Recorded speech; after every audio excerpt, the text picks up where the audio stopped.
Good morning and welcome back दोस्तों। स्वागत है आपका एक बार फिर से आपके अपने चैनल जीके सर्च इंजन पर। आज है 7 सितंबर और 7 सितंबर से रिलेटेड राजस्थान करंट अफेयर्स के जितने भी इंपॉर्टेंट क्वेश्चन हैं सभी हम इस वीडियो में डिस्कस करने वाले हैं। तो पूरा वीडियो बहुत ध्यान से देखें और वीडियो के एंड में मैं आपसे क्वेश्चन पूछूंगा जिसका आंसर आपको कमेंट बॉक्स में देना है। कल के वीडियो में मैंने आपसे क्वेश्चन पूछा था जो था राजस्थान सरकार ने विभिन्न योजनाओं को अधिक युक्ति संगत बनाने और उनकी प्राथमिकता निर्धारण करने के लिए कितनी राज्य स्तरीय समितियों का गठन किया है। तो इसका सही आंसर आपको कमेंट बॉक्स में देना था। तो राजस्थान सरकार द्वारा 4 राज्य स्तरीय समितियों का गठन है वो किया गया है। सी ऑप्शन इसका बिल्कुल सही था। जिन दोस्तों ने सी ऑप्शन कमेंट बॉक्स में सही जवाब दिया उनको हार्दिक शुभकामनाएं। मुख्यमंत्री अशोक गहलोत द्वारा राजस्थान में विभिन्न योजनाओं को अधिक युक्ति संगत बनाने और उनकी प्राथमिकता निर्धारण करने के लिए 4 राज्य स्तरीय समितियों का गठन करने की मंजूरी प्रदान की गई है, जिसमें आपको बता दें कि पहली होगी जो कृषि व संबंध सेवाएं एवं ग्रामीण विकास व पंचायती राज से संबंधित जो समिति के प्रमुख शासन सचिव है वो इस समिति के है वो अध्यक्ष रहेंगे, राज्य स्तरीय समिति के अध्यक्ष रहेंगे। इसके अलावा जो दूसरी चिकित्सा व स्वास्थ्य विभाग के प्रमुख शासन सचिव है वो चिकित्सा व स्वास्थ्य सेवाओं से संबंधित समिति के अध्यक्ष रहेंगे। और इसी तरह एक समिति है वो प्रशिक्षण शिक्षा व रोजगार सेवाओं से संबंधित योजनाओं को युक्ति संगत बनाने एवं प्राथमिकता निर्धारण करने के लिए गठन है वो किया गया है। और एक समिति है वो वंचित वर्गों के कल्याण और सामाजिक सुरक्षा संबंधित योजनाओं हेतु बनाई गई है। तो कुल 4 समितियों का गठन है वो किया गया है। अब बात कर लेते हैं आज के हमारे क्विज की। तो पहला हमारा क्वेश्चन है, हाल ही में राजस्थान में वर्ष 2022-23 तक कितनी नई ग्राम सेवा सहकारी समितियों का गठन किया जाएगा। तो राजस्थान में वर्ष 2022-23 तक कुल 2000 नई सहकारी समितियों का गठन है वो राजस्थान में किया जाएगा। ए ऑप्शन इसका बिल्कुल सही हो जाएगा। आइए जानते हैं इम्पोर्टेंट फैक्ट्स। तो हाल ही में राजस्थान में ग्राम स्तर पर अधिक से अधिक व्यक्तियों एवं किसानों को सहकारिता के दायरे में लाकर वर्ष 2022-23 तक 2000 नई ग्राम सेवा सहकारी समितियों का गठन है वो राजस्थान में किया जाएगा। सहकारिता व कृषि विभाग के जो प्रमुख शासन सचिव कुंजीलाल मीणा द्वारा यह जानकारी दी गई है। इस वित्तीय वर्ष कुल 1000 नई ग्राम सेवा सहकारी समितियों का गठन करने का लक्ष्य है वो पूरा किया जाएगा और साल 2022-23 तक 2000 नई ग्राम सेवा सहकारी समितियों का गठन है वो राजस्थान में होगा। राजस्थान की सभी ग्राम सेवा सहकारी समितियों को खाद बीज व कीटनाशक बेचान के लाइसेंस भी जारी किए जाएंगे। वर्तमान में बात की जाए तो 6545 ग्राम सेवा सहकारी समितियां हैं वो राजस्थान में कार्यरत है। इसके अलावा जो समितियों को पात्र बनाने के लिए जो कृषि विज्ञान केंद्र से संबंधित सभी पात्र कार्मिकों को इसके लिए प्रशिक्षण है वो दिया जाएगा। कोविड-19 जो दिशा निर्देशों का पालन करते हुए 15 से लेकर 30 सितंबर तक प्रशिक्षण कार्यक्रम की शुरुआत है वो राजस्थान में सहकारी समितियों में की जाएगी।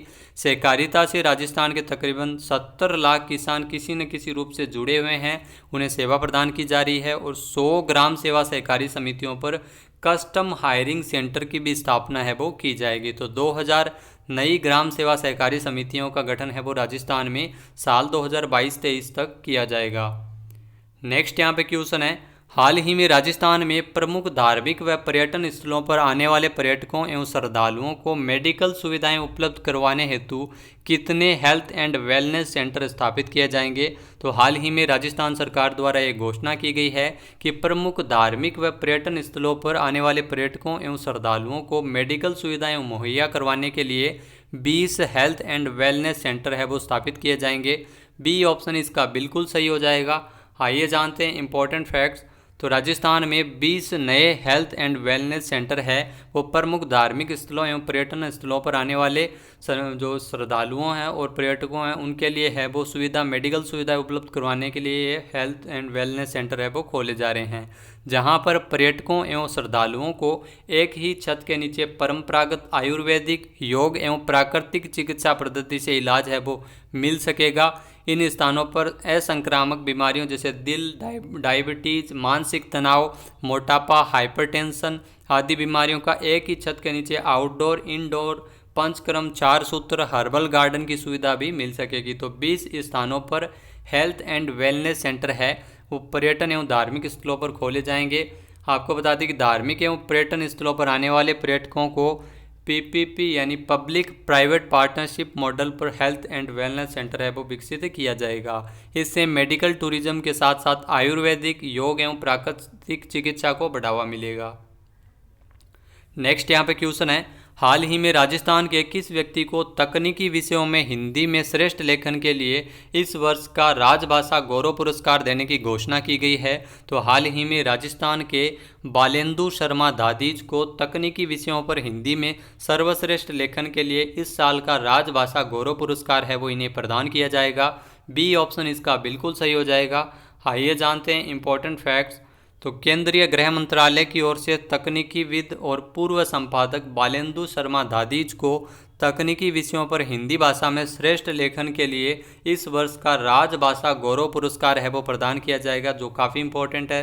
राजभाषा गौरव पुरस्कार इनको तकनीकी विषयों पर हिंदी भाषा में श्रेष्ठ लेखन के लिए मिलेगा। इनको यह पुरस्कार इनकी जो पुस्तक है जो दिव्यांगों के लिए तकनीक के लिए है वो दिया गया है। दिव्यांगों के लिए तकनीक ये पुस्तक इनके द्वारा लिखी गई है और इसी के संबंध में इनको ये पुरस्कार प्रदान किया जाएगा। आपको बता दें कि इस विषय पर हिंदी की ये पहली पुस्तक है जो लिखी गई है।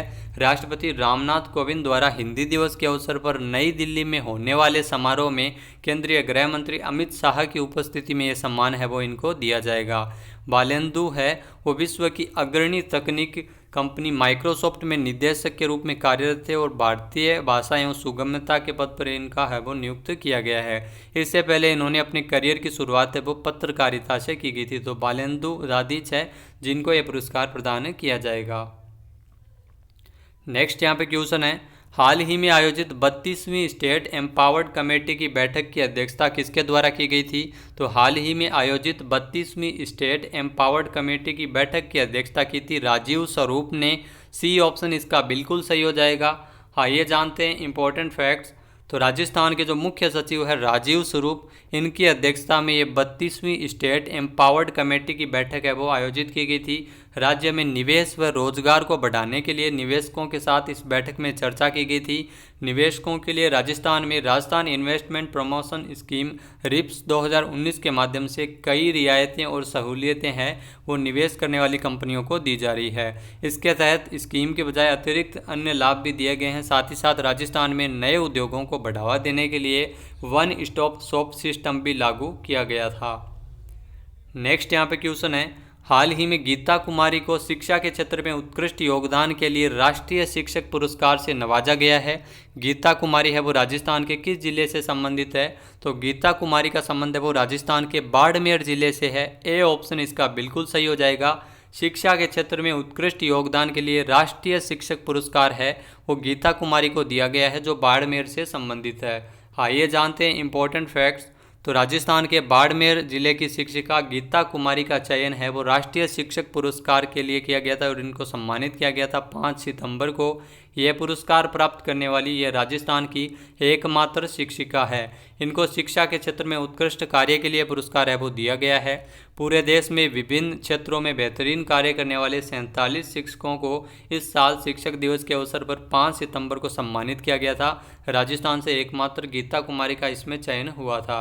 गीता कुमारी जो राजकीय शिक्षाकर्मी हैं, प्राथमिक विद्यालय स्वरूपाणियों मालियों का वास बाड़मेर में माली राजकीय शिक्षाकर्मी विद्यालय में ये कार्यरत है और यहाँ 2006 में कवास इलाके में भारी बाढ़ आ गई थी जिसकी वजह से विद्यालय पूरी तरह से धराशायी हो गया था। और यही नहीं, इस विद्यालय में पढ़ने वाले 15 बच्चे हैं वो इस पानी में बह गए थे, इस बाढ़ के पानी में बह गए थे। 2006 में बाढ़ आई थी और इसके बाद गीता कुमारी द्वारा रेतीले दौरे पर अपने दौरों पर अध्ययन कार्य करवाने का कार्य है वो बाड़मेर में जारी रखा गया और 2010 में दोबारा स्कूल का कार्य है वो इनके नेतृत्व में शुरू करवाया गया था। तो इनके योगदान को देखते हुए इन्हें राष्ट्रीय शिक्षक पुरस्कार से नवाजा गया है जो राजस्थान से एकमात्र शिक्षिका है बाड़मेर से।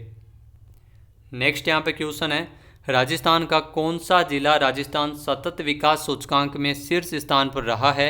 तो राजस्थान का जो झुंझुनू जिला है वो राजस्थान सतत विकास सूचकांक में प्रथम स्थान पर रहा है। बी ऑप्शन इसका बिल्कुल सही हो जाएगा। आइए जानते हैं इंपॉर्टेंट फैक्ट्स।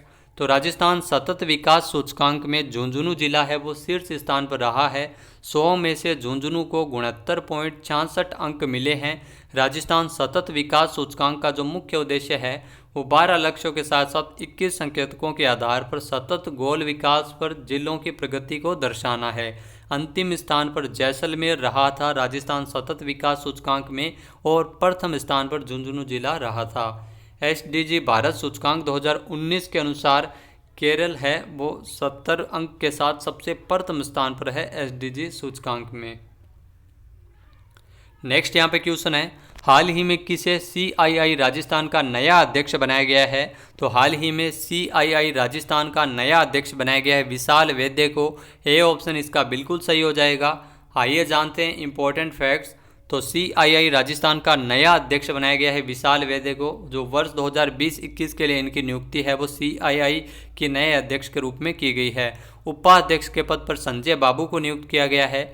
सीआईआई यानी confederation of Indian industry Bharat की एक गैर सरकारी और गैर लाभ उद्योग नेतृत्व एवं उद्योग प्रबंधित एक संगठन है जिसका मुख्यालय है वो नई दिल्ली में है। इसका राजस्थान का सीआईआई का अध्यक्ष बनाया गया है विशाल वैद्य को 2020-21 के लिए। इसकी स्थापना है वो सीआईआई की जो भारत में ब्रांच है उसकी 1895 में हुई थी, और वर्तमान में जो इसके अध्यक्ष राष्ट्रीय वो है उदय कोटक, और सीआईआई राजस्थान काउंसिल के सदस्य भी रह चुके हैं विशाल वैद्य। नेक्स्ट यहाँ पे क्वेश्चन है, हाल ही में इंडियन हेल्समैन के नाम से मशहूर वीओ चिदम्बरम नथन पिल्लई की 148वीं जयंती कब मनाई गई है? तो हाल ही में इंडियन हेल्समैन के नाम से मशहूर है वीओ चिदम्बरम नथई पिल्लई, जिनकी आपको बता दें कि 148वीं जयंती है वो 5 सितंबर को मनाई गई थी। सी ऑप्शन इसका बिल्कुल सही हो जाएगा। 5 सितंबर 2020 को वीओ चिदम्बरम नथन पिल्लई की 148वीं जयंती है वो मनाई गई थी, जिन्हें इंडियन हेल्समैन के नाम से भी जाना जाता है। आपको बता दें कि चिदम्बरम पिल्लई का जन्म है वो 5 सितंबर 1872 को भारत के तमिलनाडु राज्य में हुआ था, और इनके द्वारा तूतीकोरिन और कोलंबो के बीच पहली बार विदेशी जहाज सेवा इनके द्वारा शुरू की गई थी। ये राजनेता और स्वतंत्रता संग्राम के जो सेनानी है वो रहे हैं, और बाल गंगा तिलक के ये सदस्य भी रह चुके हैं। तो 5 सितंबर को इनकी 148वीं जयंती है वो हाल ही में मनाई गई थी।